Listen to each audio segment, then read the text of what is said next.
Meu nome é Célia. Eu tenho 63 anos e por toda a minha vida acreditei que o amor de uma mãe era um escudo. Criei meus filhos sozinha e meu filho Marcelo. Ele era meu companheiro, meu anjo da guarda. Quando adoeci, foi ele quem cuidou de mim. Foi ele quem me deu meus remédios todos os dias. O que eu não sabia é que cada cápsula que ele me entregava com um sorriso era uma dose de veneno. Meu próprio filho estava me assassinando lentamente. Eu nunca imaginei que a dor mais profunda da minha vida viria das mãos de quem eu mais amava. Marcelo sempre foi diferente de Amanda. Enquanto minha filha cresceu independente, questionadora, pronta para voar e construir sua própria vida longe da pequena cidade onde nascemos, meu filho permaneceu próximo, talvez próximo demais. Ele nunca casou, nunca saiu de casa. E com o passar dos anos, aquela dependência que eu inicialmente interpretava como amor filial começou a assumir contornos que eu não conseguia nomear. Havia algo nos seus olhos quando eu mencionava Amanda, uma sombra que atravessava seu rosto quando eu falava sobre deixar a casa para ambos igualmente no testamento. Mas eu ignorava esses sinais, porque reconhecê-los significaria admitir uma verdade que nenhuma mãe deveria enfrentar. Tudo começou de forma tão sutil que seria impossível identificar o momento exato em que minha vida começou a ser roubada de mim. Primeiro foram as náuseas matinais, que eu atribuía à idade avançada e aos medicamentos para pressão que já tomava há anos. Depois vieram as tonturas, a fadiga constante que tornava difícil até mesmo caminhar até o portão para regar as plantas que sempre foram minha alegria. Meu médico, Dr. Henrique, um homem competente que cuidava de mim há mais de uma década, aumentou as dosagens, prescreveu novos remédios, solicitou exames que sempre voltavam com resultados confusos, nunca conclusivos. Ele balançava a cabeça, perplexo, dizendo que meu organismo parecia estar entrando em colapso sem uma razão aparente. Marcelo foi meu anjo naqueles meses iniciais de declínio. Ele assumiu completamente meus cuidados, organizou meus medicamentos em pequenos porta-comprimidos coloridos, um para cada dia da semana. Preparava minhas refeições, insistia que eu descansasse, que não me preocupasse com nada. Amanda ligava regularmente da capital, onde trabalhava como advogada, oferecendo-se para vir, para contratar uma enfermeira, mas Marcelo sempre a desencorajava com delicadeza. "Mãe está bem, estou cuidando de tudo", dizia ele, e eu confirmava, grata por ter um filho tão dedicado. Como eu poderia saber que aquela dedicação escondia a intenção mais sombria que um ser humano pode abrigar? Foi Sofia quem me salvou. Minha netinha de 7 anos, filha de Amanda, vinha me visitar nas férias escolares. Ela sempre foi uma criança observadora, daquelas que nota detalhes que adultos deixam passar. Lembro-me perfeitamente daquela tarde de domingo, com o sol filtrado pelas cortinas de renda da sala, quando ela entrou no meu quarto com aqueles olhos grandes e assustados. Marcelo havia saído para comprar pão, e Sofia se aproximou da minha cama com a seriedade de quem carrega um segredo pesado demais para seus ombros pequenos. "Vovó", ela sussurrou, olhando para a porta como se temesse que alguém pudesse ouvir. "Não tome os medicamentos que o tio Marcelo está te dando. Eles estão te matando." Aquelas palavras caíram sobre mim como água gelada. Meu primeiro instinto foi rir, achar que era imaginação infantil, alguma história que ela havia inventado ou visto na televisão. Mas havia algo na intensidade do seu olhar, na forma como suas mãozinhas tremiam enquanto segurava as minhas, que me fez parar. "Por que você está dizendo isso, meu amor?" E perguntei, tentando manter a voz calma, apesar do medo que começava a se infiltrar em cada célula do meu corpo. Sofia então me contou o que havia visto. Alguns dias antes, ela acordara de madrugada com sede e descera silenciosamente para a cozinha. A casa estava escura, mas havia luz acesa no pequeno escritório que Marcelo usava.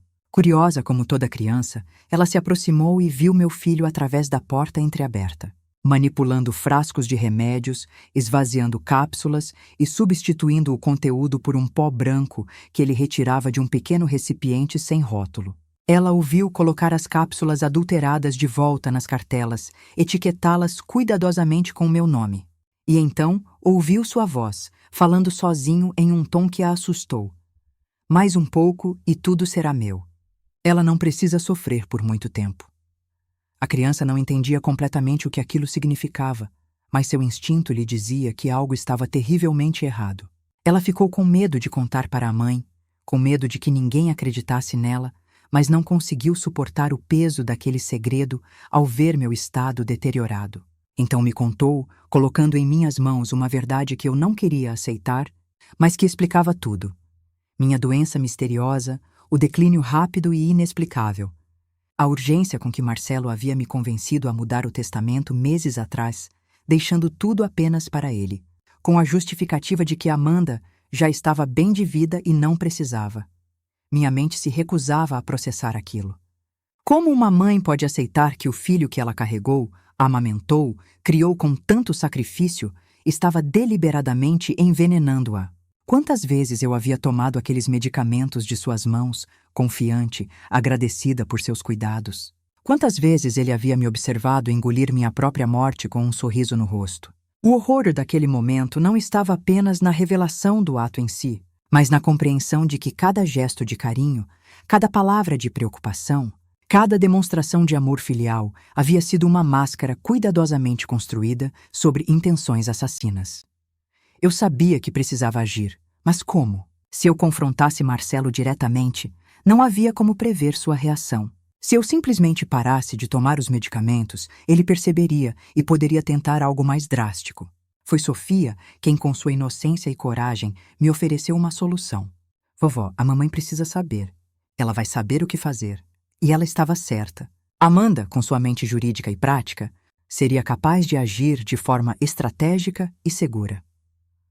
Consegui enviar uma mensagem para Amanda quando Marcelo estava no banheiro. Usando palavras codificadas que somente ela entenderia, referências a conversas antigas, um pedido de ajuda disfarçado de convite casual. Minha filha, sempre perspicaz, captou o subtexto imediatamente. Em poucas horas, ela estava a caminho, trazendo consigo não apenas sua determinação, mas também um amigo delegado de polícia. Naquelas horas de espera, continuei fingindo tomar os medicamentos que Marcelo me oferecia religiosamente, colocando as cápsulas debaixo da língua e descartando-as discretamente quando ele saía do quarto. Cada minuto era uma eternidade. Cada olhar dele em minha direção me fazia questionar se ele suspeitava de algo. Quando Amanda chegou com as autoridades, munida das cápsulas adulteradas que eu havia guardado e do testemunho de Sofia, Marcelo tentou negar tudo inicialmente. Mas a análise laboratorial confirmou o que já sabíamos. As cápsulas continham doses cumulativas de arsênico, administradas em quantidades pequenas o suficiente para não causarem morte imediata, mas sim um declínio gradual que imitaria uma doença natural.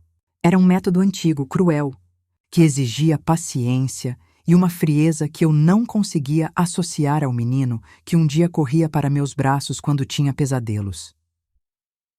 A verdade completa veio à tona durante o processo judicial. Marcelo havia acumulado dívidas de jogo que eu desconhecia completamente. Ele precisava da herança, da casa, dos bens que eu havia construído ao longo de toda uma vida de trabalho árduo. Em sua mente distorcida pela ganância e pelo desespero, minha vida havia se tornado apenas um obstáculo entre ele e a solução para seus problemas. E mais do que isso, havia um ressentimento profundo que ele carregara por anos, uma inveja doentia de Amanda, a percepção distorcida de que eu sempre a havia preferido, de que ele nunca recebera amor suficiente. Eram justificativas vazias para um ato imperdoável, mas revelavam o quanto eu havia falhado em ver a pessoa que meu filho realmente se tornara. A recuperação física foi surpreendentemente mais rápida do que a emocional. Quando o envenenamento cessou, meu corpo começou a se curar. Em questão de semanas, as náuseas desapareceram, as tonturas se tornaram raras e lentamente recuperei as forças que pensava ter perdido para sempre. Mas a recuperação da alma, essa levaria muito mais tempo. Talvez uma vida inteira não fosse suficiente. Havia noites em que acordava em pânico, lembrando-me da sensação das cápsulas descendo pela garganta, sabendo agora o que elas continham. Revivia cada momento em que Marcelo havia me oferecido um copo de água, preparado uma refeição, ajeitado meus travesseiros e me questionava como não havia percebido a falsidade por trás daqueles gestos. Como uma mãe pode ser tão cega ao mal que cresce dentro de sua própria casa? Amanda quis que eu me mudasse para a capital, para perto dela e de Sofia. Ela não conseguia aceitar a ideia de me deixar sozinha na casa onde tudo havia acontecido. Mas eu me recusei. Aquela casa era minha história, minha conquista, o lugar onde criei meus filhos com amor verdadeiro, mesmo que um deles tenha transformado esse amor em arma. Fugir dali seria permitir que Marcelo roubasse não apenas minha vida, mas também minha identidade, meu senso de pertencimento. Mas ficar também significava enfrentar os fantasmas. Cada cômodo guardava memórias que agora estavam contaminadas pela traição. O canto da sala onde estava a máquina de costura, onde Marcelo brincava aos meus pés enquanto eu trabalhava. A cozinha onde preparei milhares de refeições para ele com carinho. Seu quarto, que permanecia intocado, cheio de objetos que agora pareciam pertencer a um estranho. Eu precisava reinventar cada espaço, preencher a casa com novas memórias que pudessem coexistir com as antigas sem me destruir. Sofia se tornou minha maior terapeuta, embora ela mal compreendesse a profundidade do que havia acontecido. Suas visitas frequentes, seus abraços espontâneos, sua capacidade infantil de viver o presente sem se perder no passado, me ensinaram sobre resiliência de uma forma que nenhum adulto conseguiria. Ela havia me salvado não apenas fisicamente, mas me oferecia agora um propósito renovado. Ser para ela a avó que merecia, criar memórias que pudessem ajudá-la a processar o trauma de ter sido testemunha de algo tão sombrio em sua juventude. O perdão era algo que eu sabia que deveria buscar. Não pelo bem de Marcelo, mas pelo meu próprio. Carregar ódio e mágoa seria como continuar me envenenando, desta vez por escolha própria. Mas perdoar não significa esquecer, e certamente não significa reconciliar. Algumas rupturas são definitivas. Algumas traições são imperdoáveis no sentido de que não podem e não devem ser restauradas em seu estado anterior. Marcelo havia feito uma escolha consciente, deliberada e sustentada por meses. Não foi um momento de raiva, um erro impulsivo. Foi uma campanha calculada de assassinato contra a mulher que lhe deu a vida. Durante o julgamento, houve um momento em que nossos olhos se encontraram através da sala do tribunal. Procurei naquele olhar algum vestígio do meu filho, algum arrependimento genuíno, alguma humanidade que pudesse me dar conforto. Mas encontrei apenas vazio, e talvez um resquício de ressentimento por ter sido descoberto. Foi naquele momento que verdadeiramente enterrei meu filho. Não o homem que estava sendo julgado por tentativa de homicídio, mas o menino que eu havia amado e que, de alguma forma, havia deixado de existir muito antes de começar a me envenenar. Ele foi condenado a 15 anos de prisão. Um tempo que parece simultaneamente longo e curto demais. Longo demais para aquilo que resta da minha vida, curto demais para o crime que cometeu. Ele terá uma segunda chance quando sair, ainda relativamente jovem. Eu não terei de volta os meses em que minha vida foi roubada aos poucos, a inocência perdida, a capacidade de confiar plenamente que foi destruída. Amanda teve suas próprias batalhas para lutar. A descoberta da monstruosidade do irmão a abalou profundamente. Ela se culpava por ter vivido longe, por não ter percebido os sinais, por ter permitido que Marcelo tivesse acesso irrestrito a mim. Tivemos longas conversas, mãe e filha reunidas pela dor, onde precisei consolá-la quando deveria ser eu a consolada. Expliquei a ela que o mal que Marcelo escolheu abraçar não era reflexo dela, meu ou de qualquer outra pessoa além dele mesmo. Cada um de nós é responsável por suas próprias escolhas, e ele escolheu o caminho mais sombrio. A comunidade pequena onde sempre vivi também teve que processar o escândalo. Vizinhos que haviam elogiado Marcelo por seu cuidado dedicado, agora me olhavam com pena misturada com curiosidade mórbida. Alguns se afastaram, desconfortáveis com a lembrança de que o mal pode residir nos lugares mais banais, nas pessoas mais comuns. Outros se aproximaram, oferecendo apoio genuíno, compartilhando suas próprias histórias de traições familiares e perdas que os haviam transformado. Voltei à máquina de costura. Minhas mãos, que haviam tremido tanto durante o envenenamento, recuperaram sua firmeza. Comecei a costurar novamente, não por necessidade financeira, mas por necessidade da alma. Cada ponto que dava era um ato de resistência, uma afirmação de que eu ainda estava viva, ainda era capaz de criar, ainda tinha valor e propósito.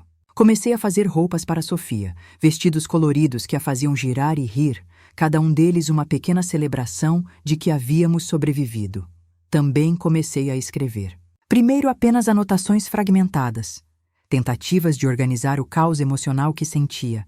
Depois, narrativas mais coesas, histórias não apenas sobre o que aconteceu, mas sobre o que aprendi, sobre a complexidade do amor maternal, sobre os limites da compreensão humana. Percebi que minha história, por mais dolorosa que fosse, poderia ajudar outros a reconhecerem sinais de abuso, a entenderem que nem todo veneno vem de estranhos, que às vezes os maiores perigos habitam nossos próprios lares. Houve perdas que jamais serão recuperadas. Perdi a capacidade de confiar plenamente em qualquer pessoa. Sempre haverá aquela pequena voz de dúvida que sussurra no fundo da minha mente. Perdi a inocência de acreditar que o amor de mãe é sempre correspondido, sempre valorizado, sempre suficiente. Perdi anos da minha vida que poderiam ter sido gastos em alegria, mas foram consumidos por doença e recuperação. E perdi um filho, não para a morte, mas para algo talvez pior, para a escolha consciente do mal. Mas também houve ganhos inesperados. Descobri uma força interior que desconhecia possuir.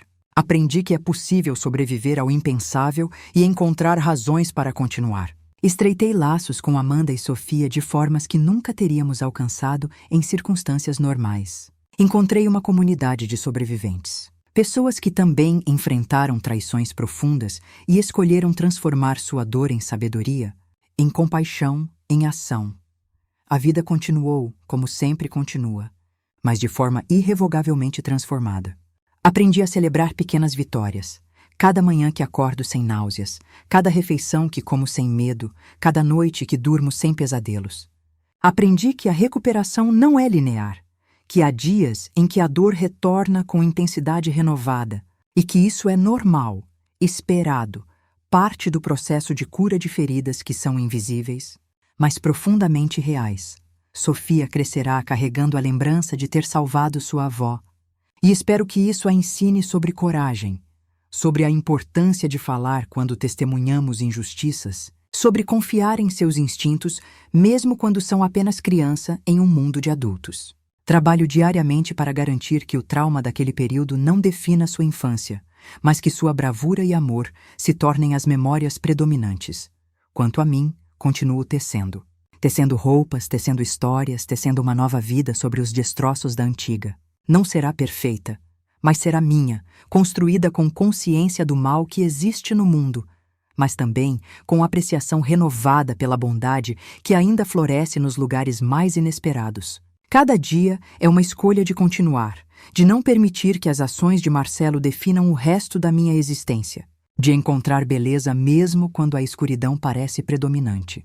E em algum lugar profundo da minha alma, em um lugar que raramente visito porque dói demais, ainda existe uma mãe que chora pelo filho que perdeu, não para a prisão, mas para as escolhas que o transformaram em algo irreconhecível. Choro não pelo homem que tentou me matar, mas pelo menino que um dia foi, pelo potencial desperdiçado, pela vida que poderia ter sido diferente se apenas ele tivesse escolhido outro caminho. Mas esse luto coexiste com minha determinação de viver plenamente o tempo que me resta, honrando a segunda chance que recebi graças à coragem de uma menina de 7 anos que escolheu falar quando o silêncio teria sido mais fácil. A história ainda está sendo escrita. Cada dia uma nova página, cada escolha uma nova linha. E embora eu não possa mudar os capítulos anteriores, posso determinar como esta narrativa continuará e eventualmente terminará. Não em amargura e vitimização, mas em resiliência, transformação e a compreensão profunda de que sobreviver ao pior que a humanidade pode oferecer é, em si, uma forma de triunfo.